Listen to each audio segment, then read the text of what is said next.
오늘도 하나님께서 우리에게 또 복된 주일을 허락해 주셨습니다. 우리 온 가족들이 하나님 앞에 마음과 뜻을 다해서 하나님이 받으시는, 하나님이 기뻐하시는 예배를 드릴 수 있기를 바랍니다. 오늘 이 예배를 통해서 하나님께서 우리 모두에게 큰 은혜 주시기를 원합니다. 우리 다 같이 사도신경으로 신앙 고백하겠습니다. 나는 전능하신 아버지 하나님, 천지의 창조주를 믿습니다. 나는 그의 유일하신 아들, 우리 주 예수 그리스도를 믿습니다. 그는 성령으로 잉태되어 동정녀 마리아에게서 나시고 본디오 빌라도에게 고난을 받아 십자가에 못 박혀 죽으시고 장사된 지 사흘 만에 죽은 자 가운데서 다시 살아나셨으며 하늘에 오르시어 전능하신 아버지 하나님 우편에 앉아 계시다가 거기로부터 살아있는 자와 죽은 자를 심판하러 오십니다. 나는 성령을 믿으며 거룩한 공교회와 성도의 교제와 죄를 용서받는 것과 몸의 부활과 영생을 믿습니다. 아멘. 우리 다 같이 교독문 제53번 우리 같이 교독하도록 하겠습니다. 교독문 53번. 내가 산을 향하여 눈을 들리라. 나의 도움이 어디서 올까?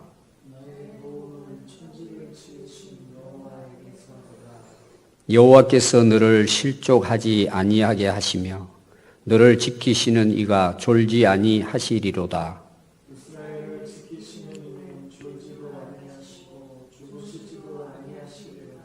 여호와는 너를 지키시는 이시라. 여호와께서 네 오른쪽에서 네 그늘이 되시나니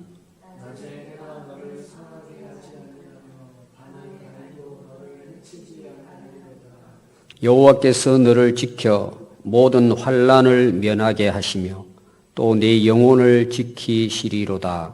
여호와께서 너의 출입을 지금부터 영원까지 지키시리로다. 아멘. 아멘. 우리 다 같이 찬송가 75장, 찬송가 75장 찬송하겠습니다.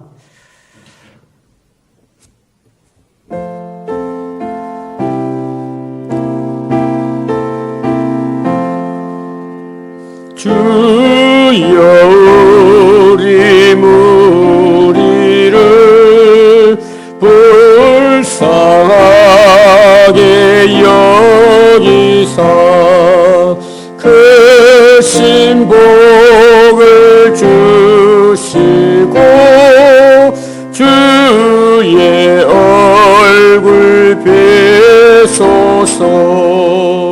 주의 구원하심을 널리 알게 하시니 천하만국 백성들 주께 찬송합니다. 주가 다스리시고 바른 심판하시니 나라들이 즐기며 기쁜 노래합니다. 땅에 나는 모든 것 주의 크신 은혜니 모든 나라 백성들 주께 찬송합니다.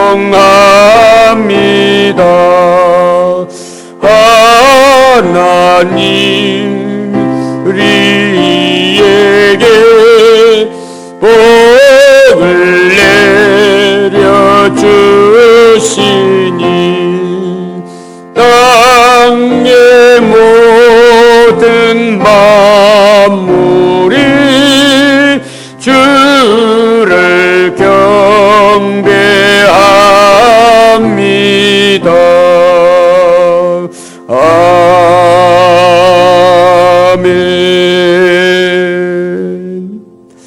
다 같이 기도하겠습니다. 우리 장진명 목사님께서 기도해 주시겠습니다. 한국 선교 초기 언더우드 선교사님의 기도문으로 잠시 읽도록 하겠습니다. 주여, 지금은 아무것도 보이지 않습니다. 주님, 메마르고 가난한 땅, 나무 한 그루 시원하게 자라 오르지 못하고 있는 땅에 저희들을 옮겨와 심으셨습니다. 그 넓고 넓은 태평양을 어떻게 건너왔는지 그 사실이 기적입니다. 주께서 붙잡아 뚝 떨어뜨려 놓으신 듯한 이곳, 지금은 아무것도 보이지 않습니다. 보이는 것은 고집스럽게 얼룩진 어둠뿐입니다. 어둠과 가난과 인습에 묶여있는 조선 사람뿐입니다. 그들은 왜 묶여있는지도 고통이라는 것도 모르고 있습니다. 고통을 고통인 줄 모르는 자에게 고통을 벗겨주겠다고 하면 의심부터 하고 화부터 냅니다. 조선 남자들의 속셈이 보이질 않습니다. 이 나라 조정의 내심도 보이질 않습니다. 가마를 타고 다니는 여자들을 영영 볼 기회가 없으면 어쩌나 합니다. 조선의 마음이 보이지 않습니다. 그리고 저희가 해야 할 일이 보이지 않습니다. 그러나 주님, 순종하겠습니다. 겸손하게 순종할 때 주께서 일을 시작하시고 그 하시는 일을 우리들의 영적인 눈이 볼 수 있는 날이 있을 줄 믿나이다. 믿음은 바라는 것들의 실상이요 보지 못하는 것들의 증거니라고 하신 말씀을 따라 조선의 믿음의 앞날을 볼 수 있게 될 것을 믿나이다. 지금은 우리가 황무지 위에 맨손으로 서 있는 것 같사오나 지금은 우리가 서양 귀신 양귀자라고 손가락질 받고 있사오나 저희들이 우리 영혼과 하나인 것을 깨닫고 하늘나라의 한 백성 한 자녀임을 알고 눈물로 기뻐할 날이 있음을 믿나이다. 지금은 예배드릴 예배당도 없고 학교도 없고 그저 경계와 의심과 멸시와 천대함이 가득한 곳이지만 이곳이 머지않아 은총의 땅이 되리라는 것을 믿습니다. 주여, 오직 제 믿음을 붙잡아 주소서. 찬양받기 합당하신 살아계신 하나님, 오늘도 각 가정에서 하나님을 향한 한 마음으로 예배드리게 하심을 감사합니다. 어려운 시간, 아무것도 보이지 않는 것 같다고 말하는 이 시간에 살아계신 하나님으로 소망을 품게 하여 주시고 다시금 예수 믿는 자로 온전한 그리스도인으로 설 수 있도록 주님 붙잡아 주시옵소서. 이 사순절 기간을 통해 우리가 어떠한 사랑을 받았는지 어떠한 은혜를 입었는지를 기억하며 예수 그리스도의 고난과 그 부활의 기쁨을 누릴 수 있도록 주님 축복하여 주시옵소서. 주님 말씀 전하시는 목사님을 기억하여 주시옵소서. 예수님을 모셔도 광풍을 만난다라는 제목으로 말씀을 전하실 때에 정말 살아계신 하나님의 임재를 경험하게 하여 주시고 각 가정에 들려지는, 각 가정에 외쳐지는 이 살아계신 하나님의 메시지가 그 가정을 살게 하는 하나님의 음성이 될 수 있도록 축복하여 주시옵소서. 하나님, 오늘도 함께하여 주시고 오늘도 영광 받으시고 홀로 우리 모두의 주인이시며 왕이신 살아계신 예수님의 이름으로 기도합니다. 아멘. 하늘에 계신 우리 아버지, 아버지의 이름을 거룩하게 하시며 아버지의 나라가 오게 하시며 아버지의 뜻이 하늘에서와 같이 땅에서도 이루어지게 하소서. 오늘 우리에게 일용할 양식을 주시고 우리가 우리에게 잘못한 사람을 용서하여 준 것 같이 우리 죄를 용서하여 주시고 우리를 시험에 빠지지 않게 하시고 악에서 구하소서. 나라와 권능과 영광이 영원히 아버지의 것입니다. 아멘.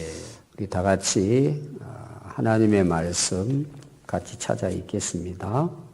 마가복음 4장입니다. 마가복음 4장 35절. 마가복음 4장 35절로 41절. 같이 찾아서 함께 읽겠습니다. 다 같이 읽겠습니다. 시작. 그날 저물 때에 제자들에게 이르시되 우리가 저편으로 건너가자 하시니 그들이 무리를 떠나 예수를 배에 계신 그대로 모시고 가매 다른 배들도 함께 하더니 큰 광풍이 일어나며 물결이 배에 부딪혀 들어와 배에 가득하게 되었더라. 예수께서는 고물에서 베개를 베고 주무시더니 제자들이 깨우며 이르되 선생님이여 우리가 죽게 된 것을 돌보지 아니하시나이까 하니 예수께서 깨어 바람을 꾸짖으시며 바다들어 이르시되 잠잠하라 고요하라 하시니 바람이 그치고 아주 잔잔하여 지더라. 이에 제자들에게 이르시되 어찌하여 이렇게 무서워하느냐 너희가 어찌 믿음이 없느냐 하시니 그들이 심히 두려워하여 서로 말하되 그가 누구이기에 바람과 바다도 순종하는가 하였더라. 아멘. 우리 인생을 항해다 이렇게 표현을 합니다. 왜냐하면 우리 인생을 살아가다 보면 우리가 예기치 못한 어려움을 당합니다. 상상도 못한 일들이 일어납니다. 그래서 바다를 항해하는 배가 이제 갑자기 파도가 치고 풍랑이 일어날 때 위기를 만나죠. 우리 인생이 그런 그 위기 가운데 살아가고 있다 이렇게 말할 수 있습니다. 근데 이제 우리 믿는 우리 하나님의 백성들 또 그리스도인들에게 있어서 이 세상에 많은 풍랑을 만나지만 우리는 결코 표류하지 않습니다. 우리는 풍랑 중에도 목적지를 향해서 끊임없이 나아갈 수 있습니다. 왜냐하면 예수님이 우리의 선장이시기 때문입니다. 오늘 우리가 읽은 이 말씀도 예수님과 제자들이 갈릴리 바다를 항해하는 이야기입니다.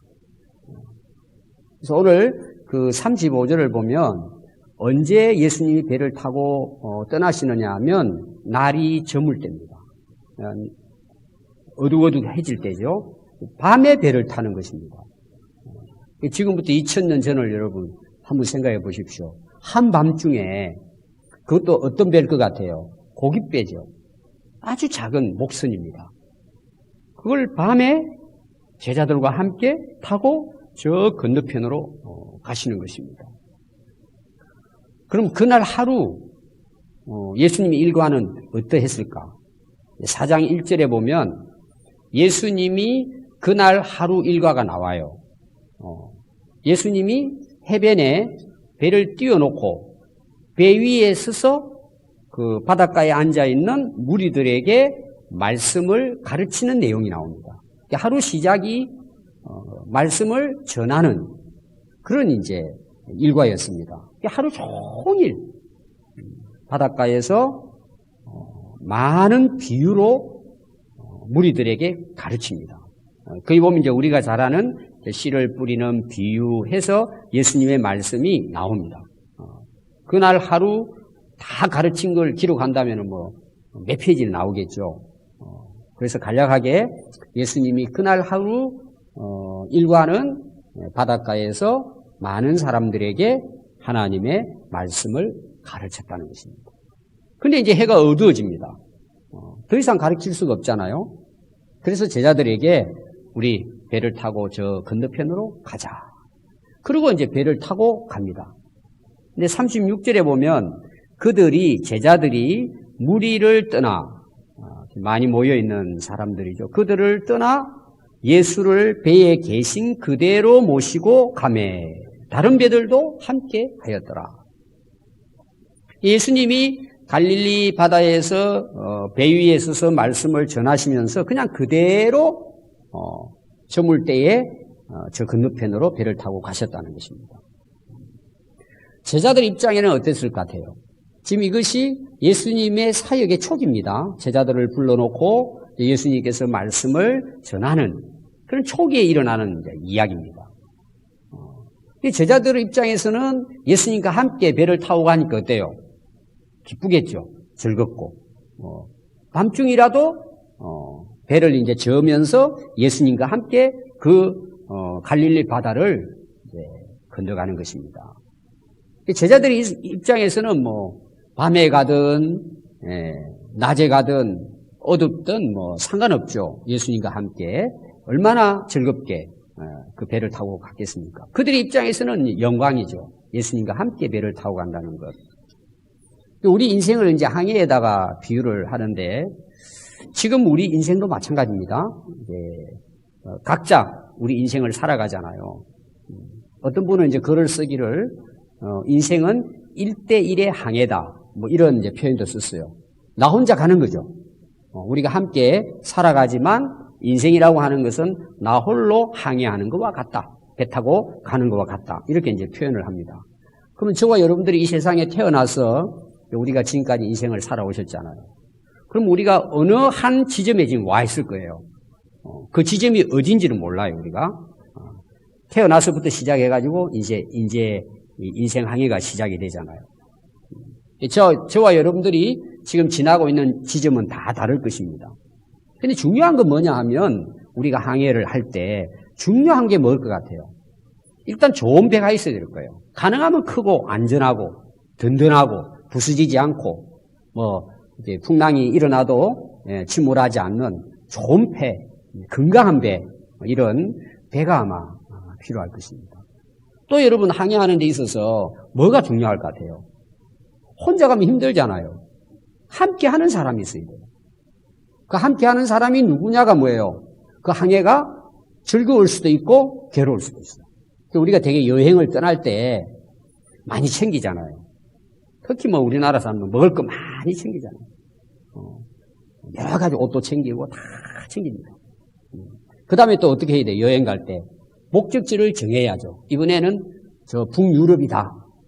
딱 정해놓고 또 거기 티켓도 끊어야 되고 여러 가지 준비하는 게 많아요. 근데 여러분 여행하는데 진짜 중요한 게 뭘 같아요? 누구와 함께 하느냐는 거예요. 누구와 함께 하느냐. 요사이는 그 유행이 이거랍니다. 친구들과 함께 떠나는 얘기예요. 옛날 친구들, 가까이 있는 친구들. 전에는 되게 어땠어요? 부부끼리, 가족끼리, 이런 여행. 지금도 똑같이 하지만 나이를 먹으면 먹을수록 대부분 나이 드신 분들이 좋아하는 여행이 옛날 친구 만나가지고 떠나는 거예요.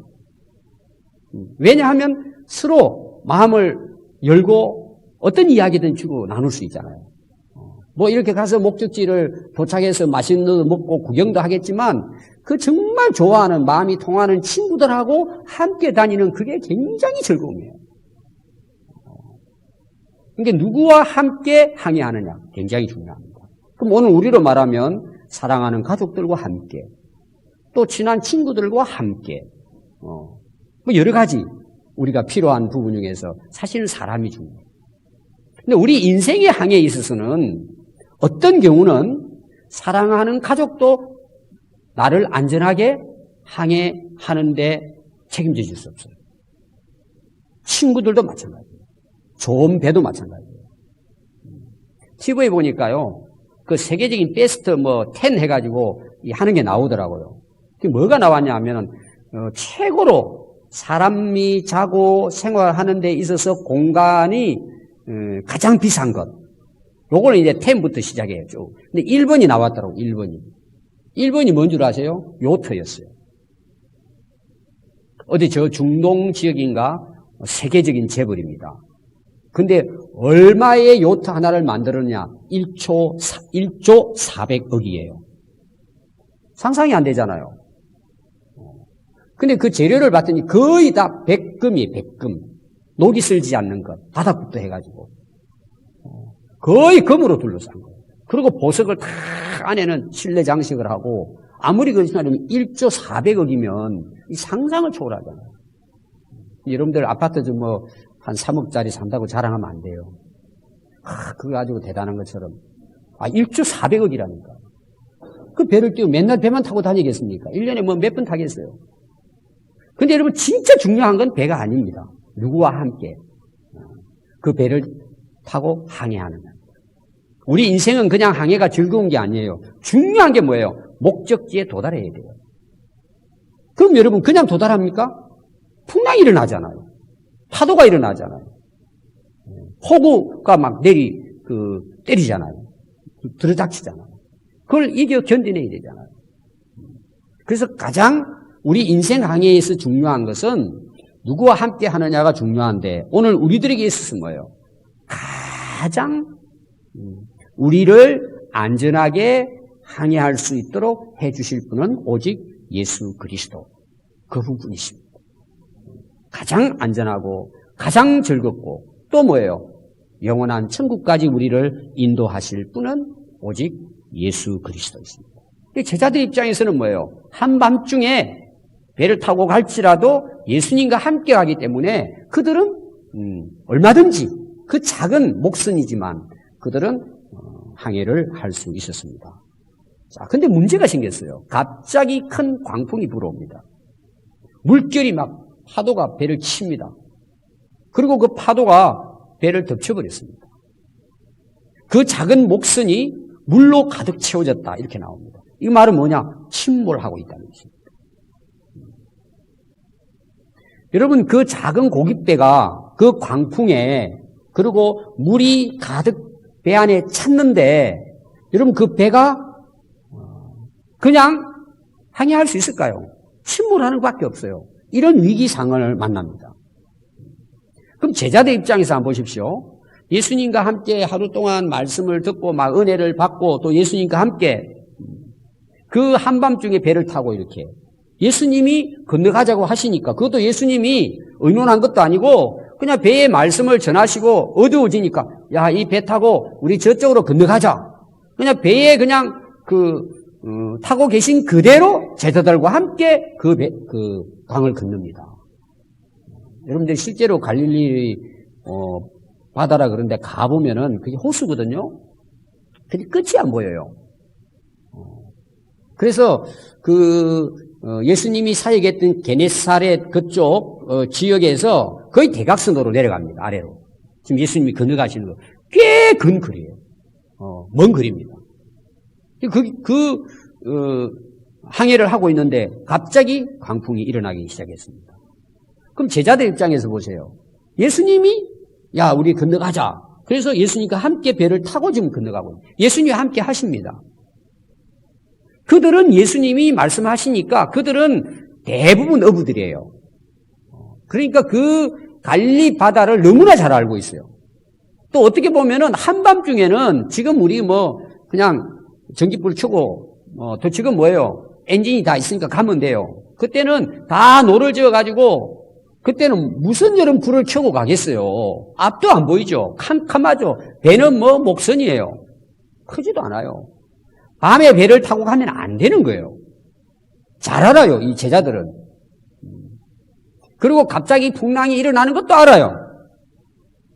근데 예수님 말씀을 순종해서 배를 타고 지금 가고 있는 것입니다. 예수님과 함께. 근데 광풍이 일어나요. 갑자기 그냥 돌풍이 일어나면서 배가 곧 침몰의 위기에 놓였습니다. 아니, 제자들이 예수님과 함께 가고 예수님 말씀을 순종해서 가고 있는데 왜 강풍이 일어나냐? 여러분, 우리가 신앙생활 하면서 어떤 경우 참 원망하고 불평할 때가 많이 있습니다. 내가 열심히 기도하고 신앙생활 잘하고 정말 하나님 말씀대로 순종하려고 애를 쓰고 살아가는데도 불구하고 전혀 예기치 않는 일들이 우리에게 닥칠 수 있습니다. 그때 우리 대부분 어떤 생각을 할까요? 아니, 왜 하나님께서 나를 이렇게, 내가 그동안 하나님 말씀 순종하고 정말 주님을 위해서 열심히 신앙생활하고 봉사했는데 내가 뭐가 잘못한 게 있냐 이거죠. 왜 하필이면 나냐? 그 원망이 나올 때가 있습니다. 하나님 내가 뭘 잘못했습니까? 여러분, 풍랑이라고 하는 것은, 이런 풍랑이 일어났어요. 그럼 풍랑이 일어날 때 풍랑이 사람 보고 일어나요? 그냥 자기가 일어나는 거예요. 사람들하고 아무 상관없이 풍랑은 일어나는 거예요. 그리고 예수님이 탄 배에만 풍랑이 일어났을까요? 거기 많은 제자들도 배가 좁으니까 또 다른 배도 함께 제자들이 다른 배를 타고 떠났단 말이에요. 오늘 우리로 말하면은 우리 학생들 수련회 다녀왔잖아요. 다음 주 또 우리 외국인 교회 또 수련회 여기까지 옵니다. 그럼 차를 타고 와야 되잖아요. 그 우리 25인승 또 수고하시는 분들을 또 가서 태우고 옵니다. 그럼 보면 모자라면 어떻게 해요? 또 봉고차 가야 됩니다. 봉고차 모자라면 어때요? 우리 학생들 보니까 또 승용차 교사들이 가지고 가더라고요. 나누어서 타고 가는 거예요, 그렇게. 그러죠? 똑같습니다. 오늘 우리로 말하면은 차가 부족해가지고 여기저기 타고 지금 같이 바다를 건너고 있습니다. 그러면 예수님이 탄 배에 제자들이 안전할 거라고 생각할 수도 있겠죠. 근데 풍랑이 일어났는데 예수님이 타고 가는 배에는 풍랑이 아무 피해를 보지 않고 다른 배들만 다 풍랑 만나가 쓰러질까요? 물에 잠길까요? 풍랑이 일어나면 그 갈릴리를 건너가는 모든 배는 뭐예요? 풍랑을 만나는 거예요. 오늘 우리가 이 세상의 풍랑은 예수 잘 믿는 사람이나 안 믿는 사람이나 함께 일어날 수 있어요. 여러분, 비가 내립니다. 소나기 내려요. 여러분, 갑자기 이제 길을 가다 소나기 내리면 어떻게 해요? 나는 오늘 주일날 예배 드리고 기도도 열심히 하고 나 하나님 잘 믿으니까 소나기가 다른 사람한테 막 퍼붓고 나한테는 안 퍼부어요? 동일하게 퍼붓습니다. 예수님이 타고 간 배일지라도 풍랑이 일어나면은 침몰할 수 있습니다. 누가 잘했냐 못했냐, 기도를 많이 했냐 적게 했냐. 물론 그런 경우도 있죠. 여기 말하는 풍랑은 그냥 누구에게나 일어날 수 있는 풍랑입니다. 여러분 한번 보십시오. 모태신앙이에요. 지금부터 열심히 정말 어릴 때부터 믿음 생활 잘하고 정말 새벽기도도 하고 그런데 여러분 풍랑 안 일어날까요? 인생에 아무 고난이 없고 아무 문제 없이 그냥 형통할까요? 아닙니다, 여러분. 예기치 않는 풍랑들을 다 만납니다. 물론 여러분 우리가 그것을 정확하게 그 이유를 알 수는 없어요. 그러나 시간이 지나다 보면 알게 될 때가 많아요. 제가 오래전입니다. 한 20년 전은 될 거예요. Why Me라는 책이 있어요. Why Me. 김충근 박사님이 쓴 책입니다. Why Me. Why Me는 뭐예요? 왜 납니까? 이거예요. 하나님 왜 납니까? 이게 이제 책 제목이에요. 그래서 제가 그 책을 읽어봤습니다. 처음부터 끝까지 쫙 읽어봤는데 참 은혜로웠어요. 그분이 이제 젊을 때 꿈을 가졌어요. 그리고는 미국으로 단돈 200불을 가지고 유학을 떠납니다. 그리고 악착 같이 가서 정말 공부만 한 거예요. 결국은 동양의 최초로 미국의 정치학 박사학위를 받습니다. 그리고 대학의 교수로 들어가는데 아주 훌륭한 대학입니다. 교수 한 사람을 뽑는데 108명이 원서를 낸 거예요. 108명. 거기에 자기 한 명이 된 거예요. 유명한 대학의 정치학 교수로 들어갑니다. 그리고 한 해에 2,000명 가운데 그 교수들을 뽑아가지고 한 사람을 최우수 교수상을 줍니다. 근데 이 김충근 박사님이 최우수 교수상을 받습니다. 여러분, 이 정도면 어때요? 성공한 거죠? 완전히 뜨는 교수가 됐습니다. 잘 나가는 교수가 됐습니다. 근데 어느 날 갑자기 쓰러집니다. 병원에 응급실에 갑니다. 간암 말기예요. 피를 토하고 죽어갑니다. 그래서 그분의 기도가 왜 하나님 납니까? Why me? 이게 책 제목이에요. 그는 비통해 하면서 하나님 왜 납니까? 하필은 왜 납니까? Why me? Why me? 계속 하나님께 부르짖습니다. 왜 내가 죽어야 합니까?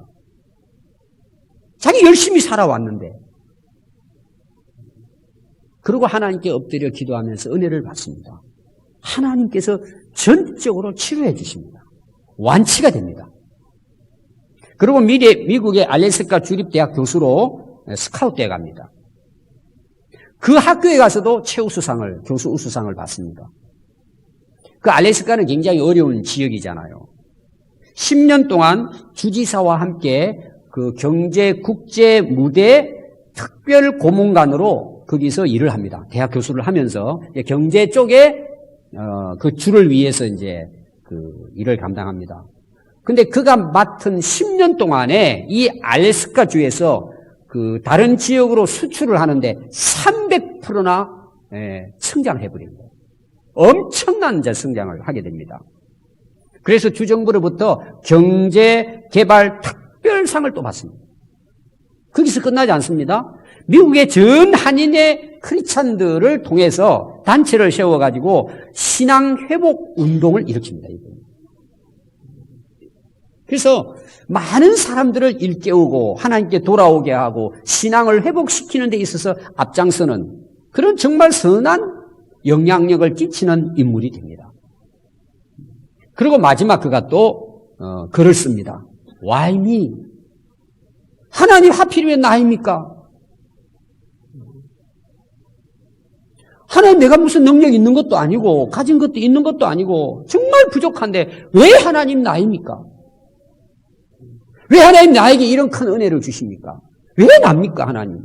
그게 이제 마치는 그런 이제 내용입니다. 여러분 우리가 힘들고 어려울 때 항상 그러죠. 하나님 왜 하필이면 납니까? 왜 내가 이런 고난을 당해야 합니까? 내가 뭐가 잘못한 게 있습니까? 우리 그럴 때가 많이 있죠. 근데 중요한 건 뭐예요? 강풍이 일어나고 물이 배에 잠겨서 지금 침몰 위기 있습니다.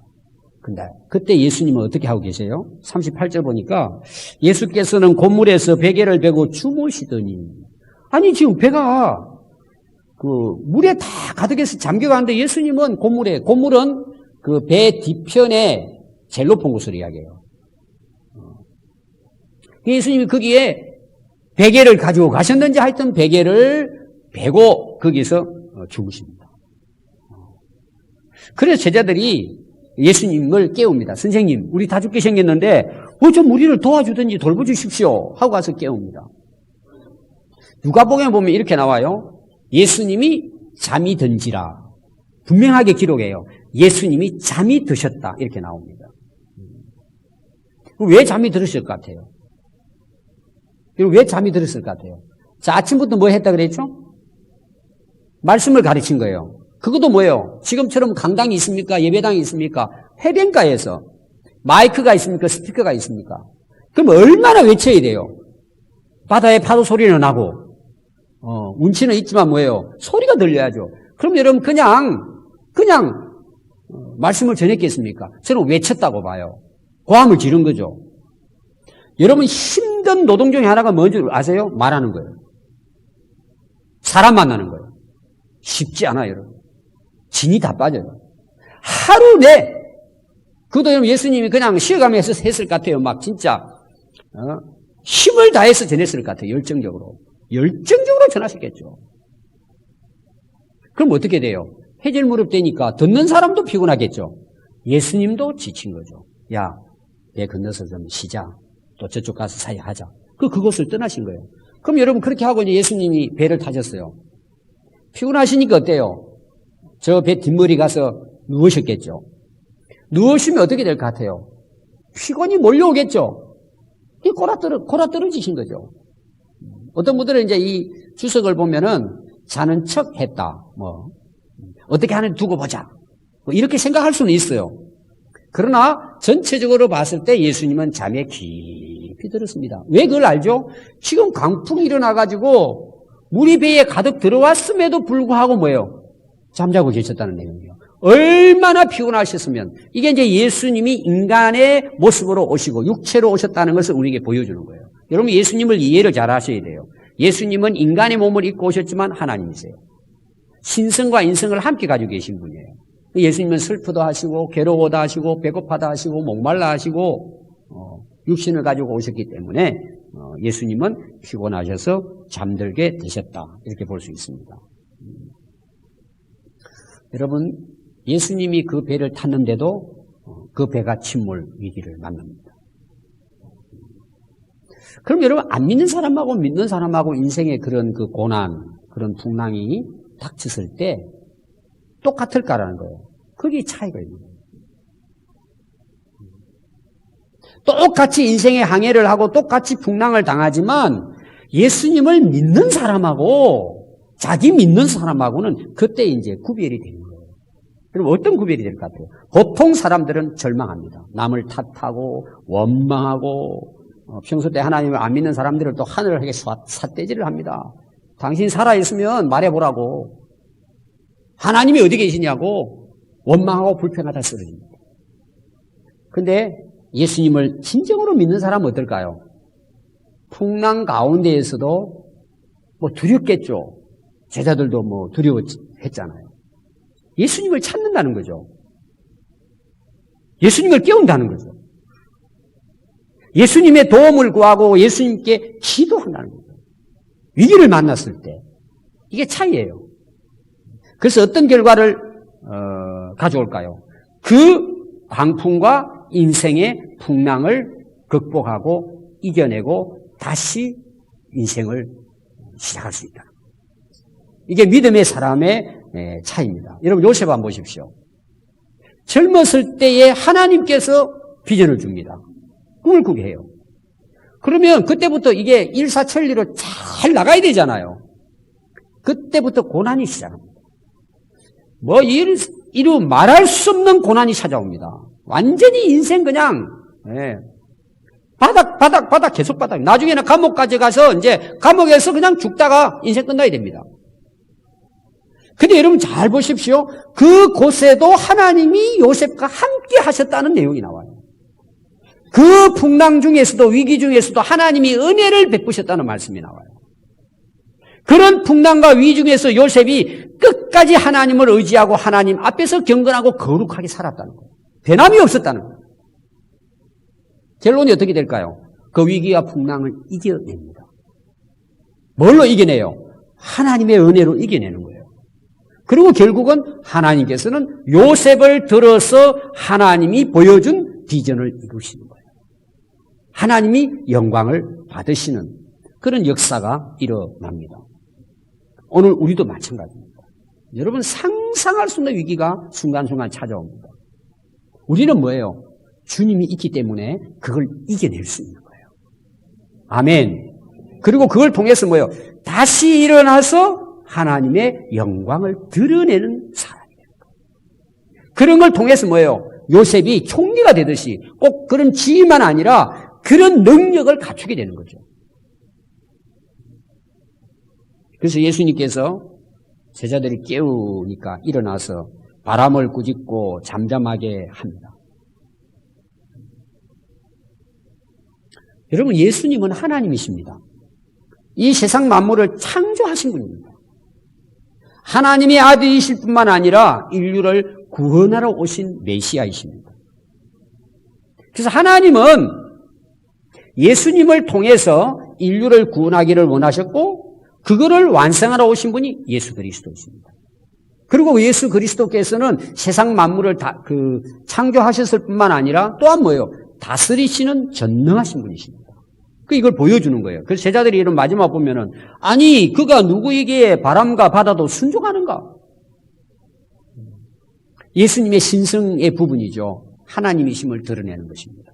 예수님은 무슨 일이든지 하실 수가 있다는 것을 말씀해주고 있습니다.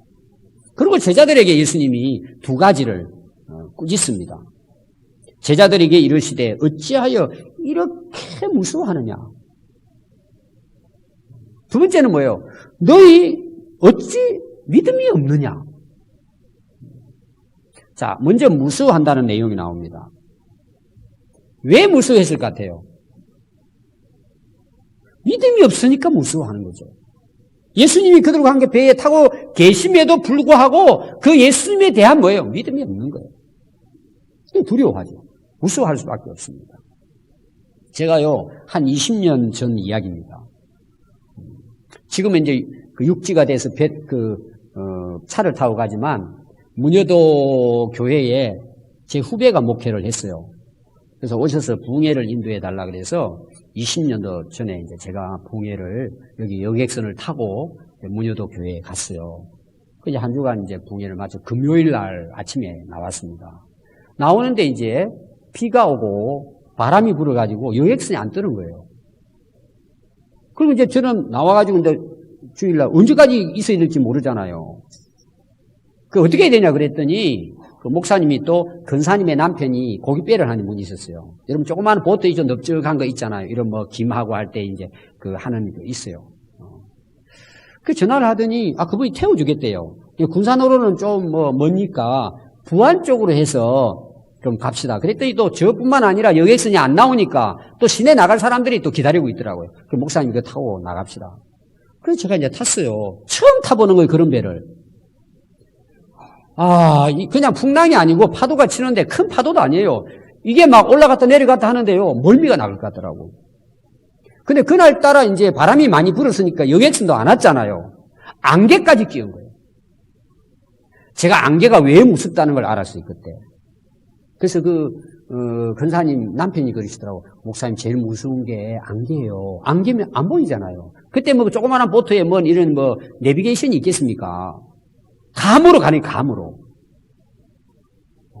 그러다가 어디까지 가는지, 그분이 그래요. 이렇게 하다가 북한까지도 간대요. 웃으면서 하시는 말씀이 북한까지도 간대요. 이게 뭐, 감으로 가니까, 이게 이제 안개가 안 끼면은 대강 보이잖아, 이렇게. 이거 표류하기 시작하는데요. 문제는 또 뭐냐, 바람 불잖아요. 이게요, 진짜 막, 올라갔다 내려갔다 하는데요. 제가 그래도 별로 겁이 없는 사람이거든요. 속으로는 야 이거 진짜 이렇게 하다 이 순교하는 거 아니냐. 속으로 이제 뭐 하겠다 이건 아니지만 야 이거 진짜 위험하네. 이게 1시간 이상을 그렇게 하는 거예요. 어느 분은요 가운데 앉더니 기도하시더라고. 그러니까 믿는 사람이 많아요 그쪽이. 정말 나중에 물어봤더니 눈물 흘리며 기도했대. 이 배를 안 타야 되는데 내가 타가지고 이렇게 죽을 뻔했다고 막 그러시더라고. 그만큼 위험했어요 정말. 그 선장도 그러더라고. 근데 야, 진짜 이런 날을 처음 받았잖아요. 안개는 끼죠, 바람은 불죠, 어디를 가는지 모르죠. 헤매다가 큰 배를 만난 거예요. 큰 배에게 물어봐가지고, 겨우 나왔더니 또 경찰이 지키고 있더라고요. 벌금 물린다고. 저는 가라 그러고 그 사람이 벌금 냈어요.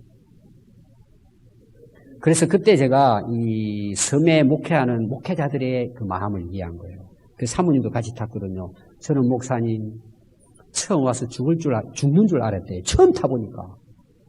배가 들어갔다 나왔다. 저기 보면 배가 안 보인답니다. 들어갔다 나왔다. 이거 죽는구나. 처음에 사모님 그렇게. 목사님 처음 배 타고요. 죽는 줄 알았대요. 저는. 이게 끝나는구나. 아기는 안고 막. 목사님 몇 번 죽는 줄 알았어요.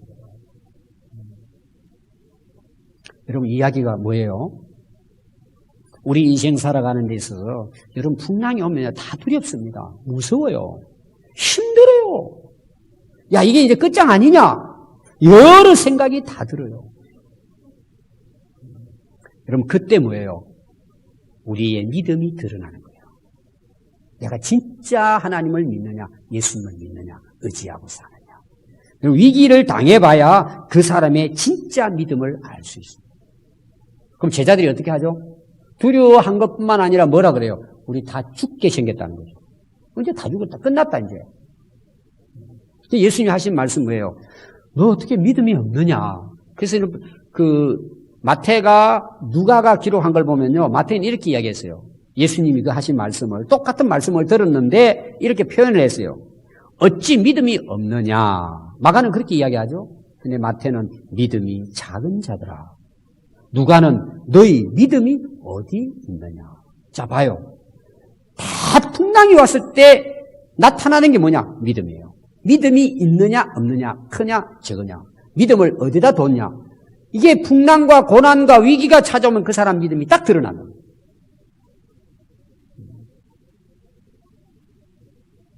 제자들은 믿음이 없었다는 거예요.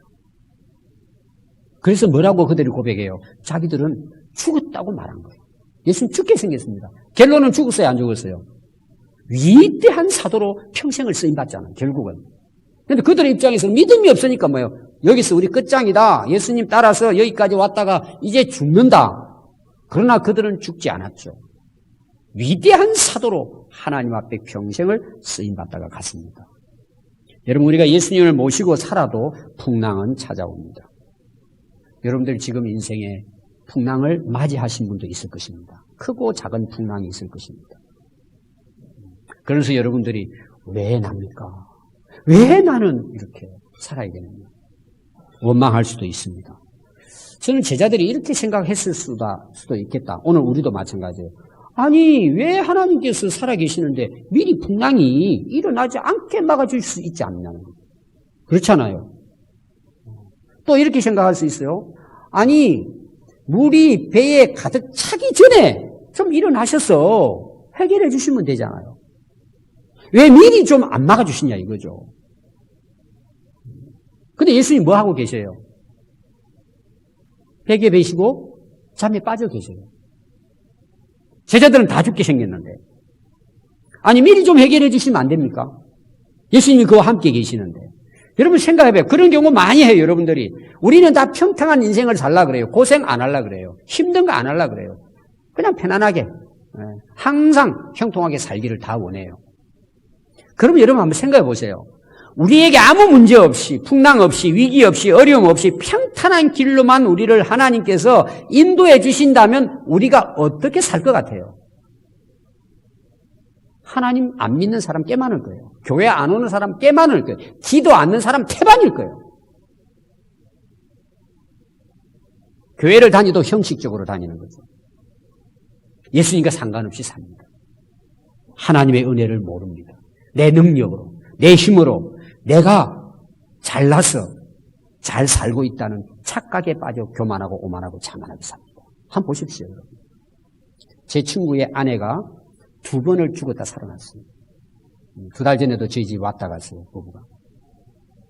저는 몰랐어요. 인천에서 목회하는데 정말 성실한 친구입니다. 나중에 사모님이 깨어나서 어느 정도 그럴 때 이야기를 하는 거예요. 왜 말을 안 했냐?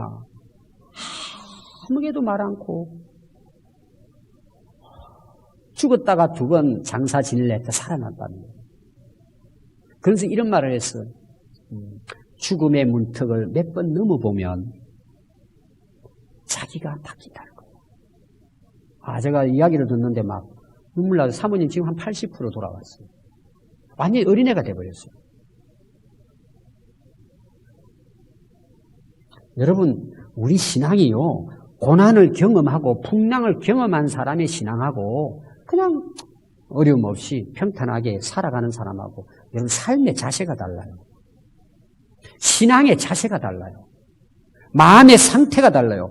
똑같이 찬송하는 것 같지만 아니에요. 똑같이 예배 드리는 것 같지만 아닙니다, 여러분. 감격이 달라요. 마음이 다릅니다. 전혀 달라요. 신앙생활이. 인생이 달라지는 거예요. 그래서 고난이 뭐예요? 우리에게는 유익이에요. 저는 신학교 때 은혜 받고 신학교 간다니까 아버지가 쫓아냈어요. 쫓겨났습니다.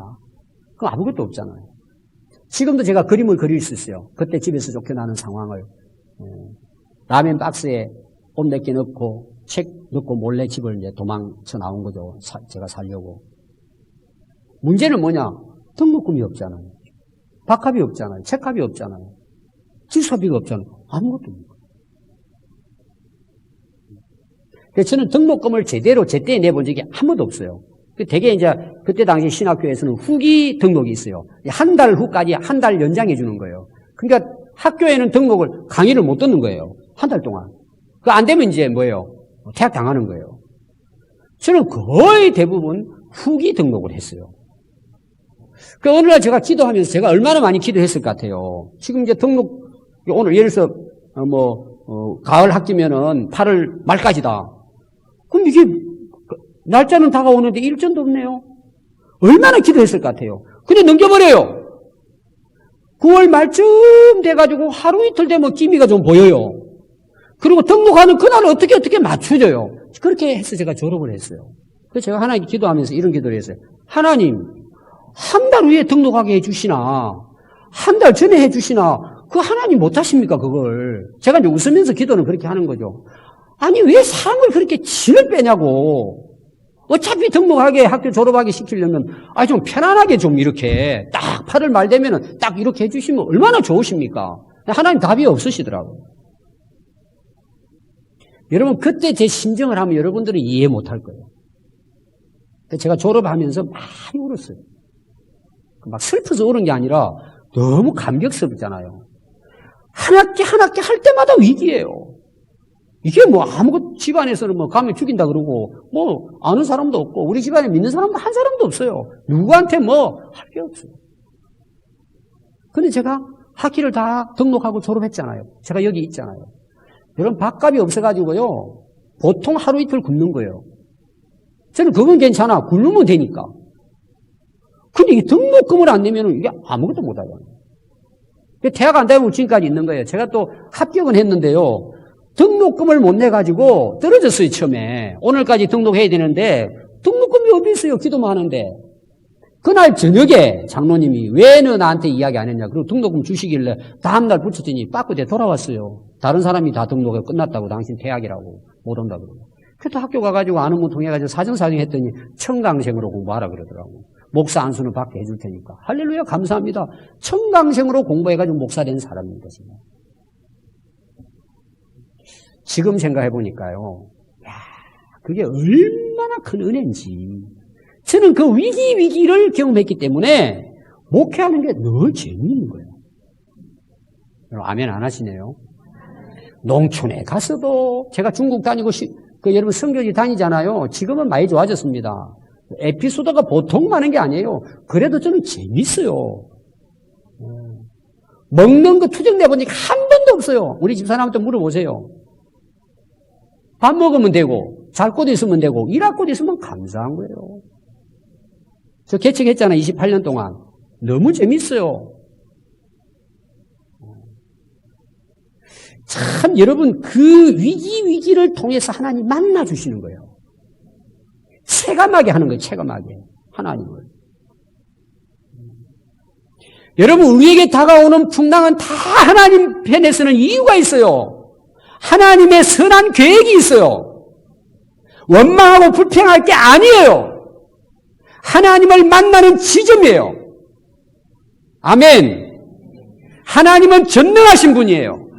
하나님은 우리를 만들어가기를 원하시는 거예요. 우리는 이거 해주시오 저거 해주시고 우리는 하나님께 부르짖지만 하나님은 나를 하나님의 사람으로 세우시는 거예요.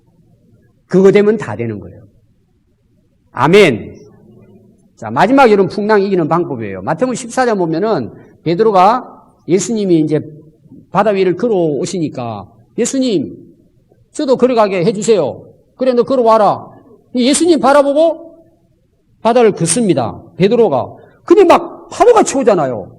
예수님 바라보고 파도를 보는 순간에 뭐예요? 두려워서 빠져버렸어요. 이게 이런 원리예요. 원리.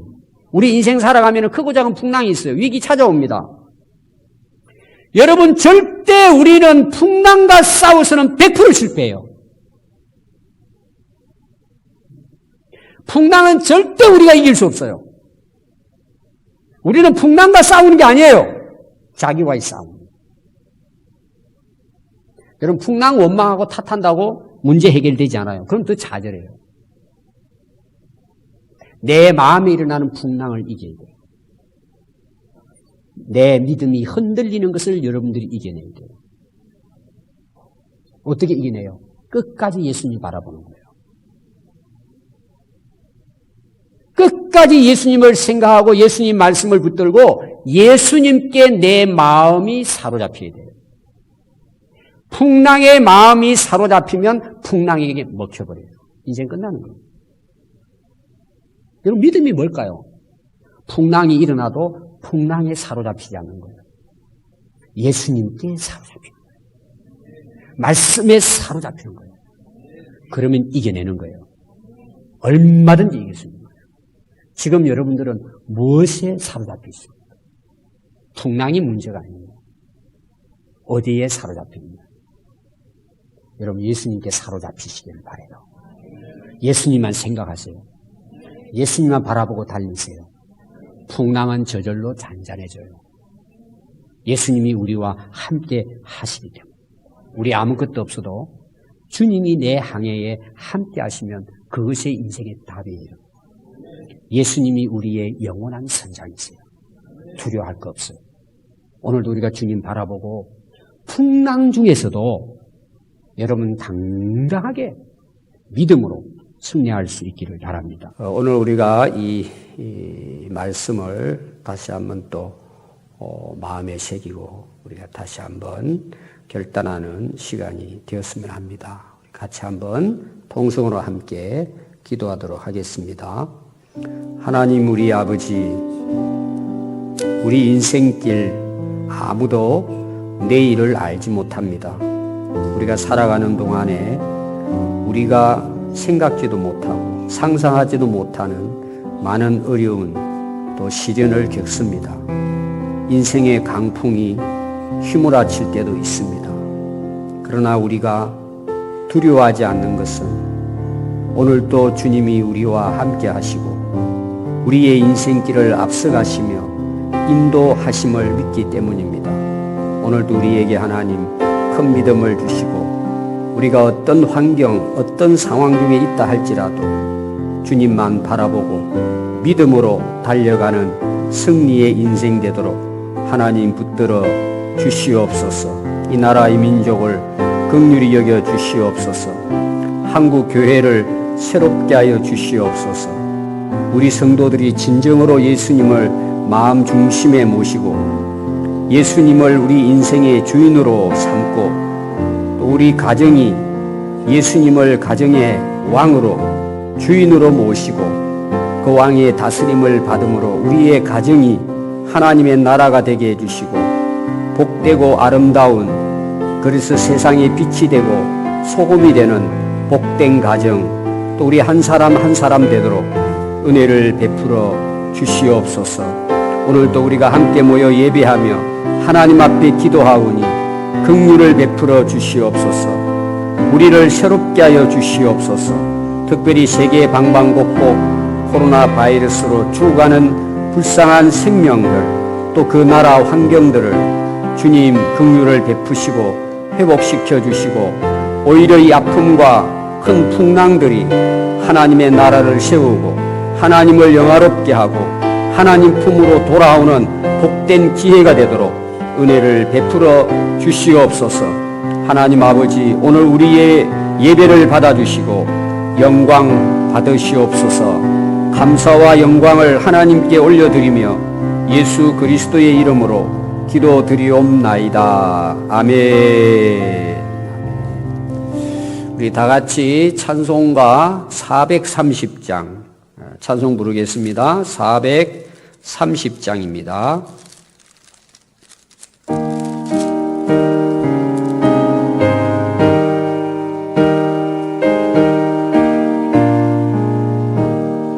주와 같이 길 가는 것 즐거운 일 아닌가. 우리 주님 걸어가신 발자취를 밟겠네. 한 걸음 한 걸음 주 예수와 함께 날마다 날마다 우리 걸어가리. 어린아이 같은 우리 미련하고 약하나 주의 손에 이끌리어 생명길로 가겠네. 한 걸음 한 걸음 주 예수와 함께 날마다 날마다 우리 걸어가리. 꽃이 피는 들판이나 험한 골짜기라도 주가 인도하는 대로 주와 같이 가겠네. 한 걸음 한 걸음 주 예수와 함께 날마다 날마다 우리 걸어가리. 옛 선지자 에녹같이 우리들도 천국에 들려 올라갈 때까지 주와 같이 걷겠네. 한 걸음 한 걸음 주 예수와 함께 날마다 우리 걸어가리.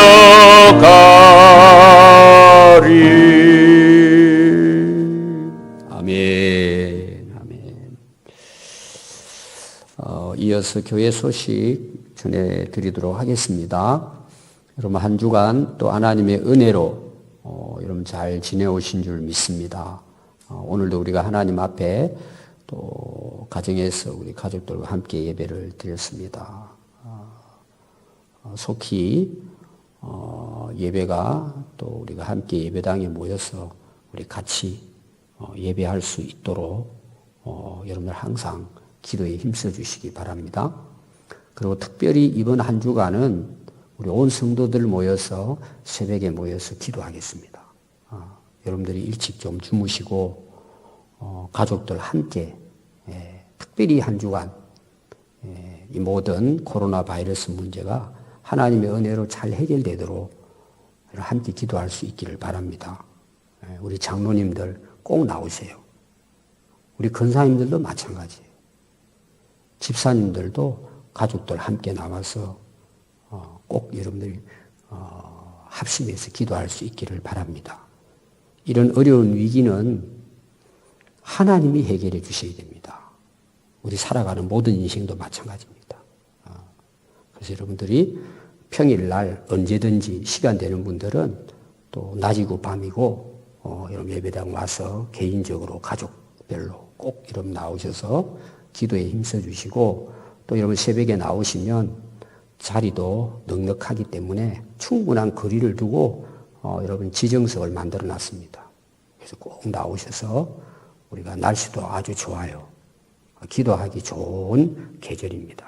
그래서 일찍 일어나셔서 꼭 함께 여러분들이 특별히 교회를 위해서 또 우리나라와 민족을 위해서 또 세계 열방의 바이러스로 굉장히 고통스러워하고 또 많은 생명들이 하루에 수백 수천 명이 죽어가고 있습니다. 여기 여러분 하나님의 뜻이 있지 않겠습니까? 그래서 꼭 여러분들이 나오셔서 함께 기도할 수 있기 바라고 또 좀 집에 있다 보면은 여러분이 따분하기도 하고 또 시간은 그냥 무료하게 보낼 수 있어요.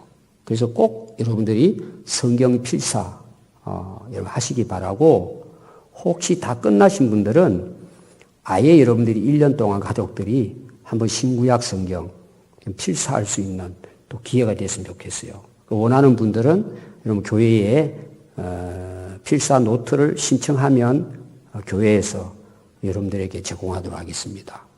그래서 이번 여러분 가족별로 필사하셨는데 아예 이제 마음에 작정하고 앞으로 우리 후손들에게 귀한 보배로 남길 수 있는 필사의 그런 시간을 여러분 1년 동안 가졌으면 좋겠습니다. 그래서 신구약 모두 함께 할 수 있기를 바랍니다. 그리고 여러분 9시에 또 11시 주일 예배를 가정에서 드리는데 가능하면 그 시간을 맞추어서 여러분들이 그 예배 드리고 또 예배 드린 후에는 반드시 셀리드에게 여러분들이 알려주세요. 그렇게 해서 또 저들이 확인도 하고 또 예배를 못 드리는 분들은 또 개인적으로 드릴 수 있도록 우리가 연락도 하고 그렇게 할 테니까 여러분들이 꼭 예배를 마친 후에는 보고해 주시고 또 여러분 예배 시간에 동영상이나 또 여러분 예배 드리는 그 모습 또 여러분 그 사진으로 남기면 또 그 가정에도 나중에 기념이 되겠죠. 그렇게 해서 꼭 참여해 주시고 그리고 또 혹시 여러분들이 가정에 예배 드리면서 그 은혜가 된 부분이 있으면 그런 것도 여러분들이 글로 또 남겨서 알려주시면 또 함께 나누는 시간을 가지도록 하겠습니다. 우리 마지막 다 같이 찬양 여기에 모인 우리 함께 찬양하고 축복 기도하고 예배를 마치도록 하겠습니다.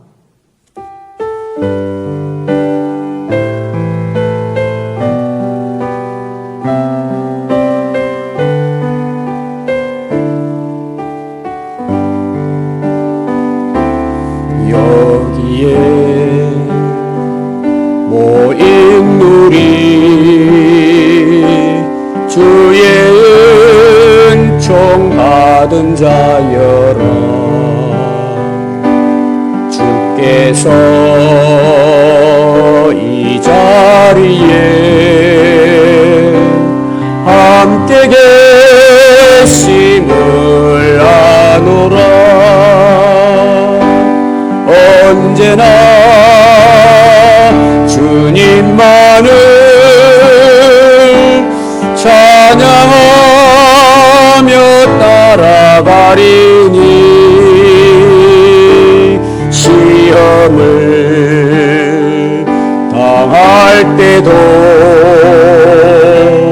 함께 계심을 믿노라.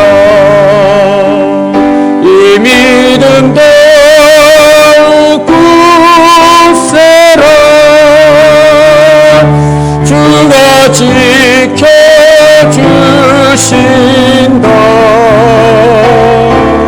어두운 밤에도 주의 밝은 빛 인도하여